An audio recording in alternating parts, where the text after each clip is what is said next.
So I had actually seen this next recipe on a lot of Lunar New Year blogs and things that people would make for festive occasions. And it is essentially a lotus root sandwich that in between is stuffed with like a savory, kind of more meaty filling, and it looks actually really pretty. Those of you who have never had lotus root before, it's quite an interesting texture because it is both crunchy, but also it has like a kind of like a starchy bite, almost like a potato at the same time. We dip it into a little bit of batter and then we pan fry it afterwards, and it's nice to still see the shape of the lotus and all of like the little holes in it. So it's quite nice to prepare for family and friends because it's quite pretty as well. So a very simple, easy recipe, so I hope you all enjoy.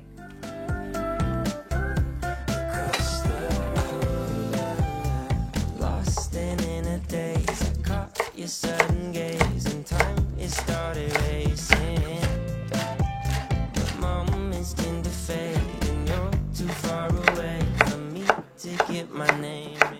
So we're starting off with the trinity, and that is garlic, green onions, and then ginger. You just want to mince it super finely because we're going to mix it with a vegan mincemeat, so you just don't want any big chunks. Recipe is all going to be down below.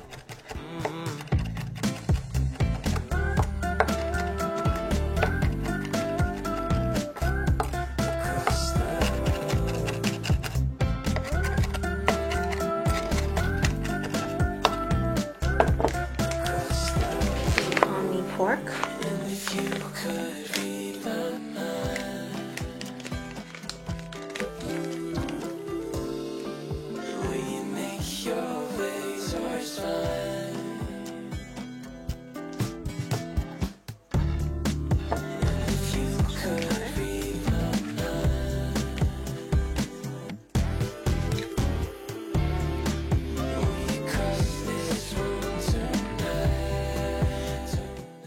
Okay, coming back in here. So it looked like I didn't put in 2 teaspoons of soy sauce, and that's because I wanted to try as I went.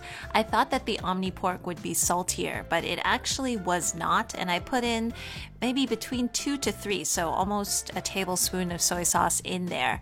But it is better for you to try as you go. So maybe add half the amount and then give the Omni pork a little taste. It's totally okay to do that. And then I filled these guys up with about 1 tablespoon or so, a heaping tablespoon, with the meat mixture. And my grocery store didn't actually have fresh lotus root, but they did have frozen ones in the frozen department, and they were already cut. So that was a little bit easier. My tip here is if you like your vegetables to be a little bit softer, because this is actually a quite crunchy texture, I would recommend blanching the lotus root for maybe just about a minute, 30 seconds to a minute in some boiling water before filling it. Okay, and then finally we are going to dip it in a batter. Usually the batter is maybe some rice flour or some flour with water and eggs. I opted for a little bit more fiber, and I opted with chickpea flour, and then I just mixed that with some water. It started racing, but moments tend to fade and you're too far away from me to get my name in. Someone keeps blocking my way. I can't feel further away. Oh, wait on a moment to say that I want you. You know that I want you. So I have a second tip here, and I think it's because my batter was a little bit thick.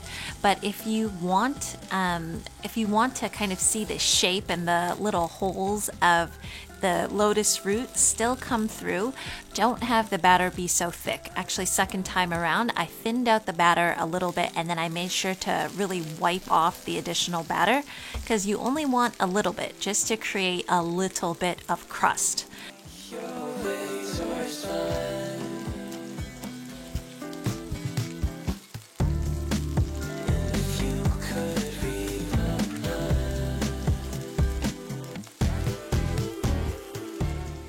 Now, if any of you didn't want to pan fry. There's an oven option for this, about 350 degrees. You want to cook it for about 15 minutes on one side, flip it over, and then cook for an additional 8 minutes until it is golden brown.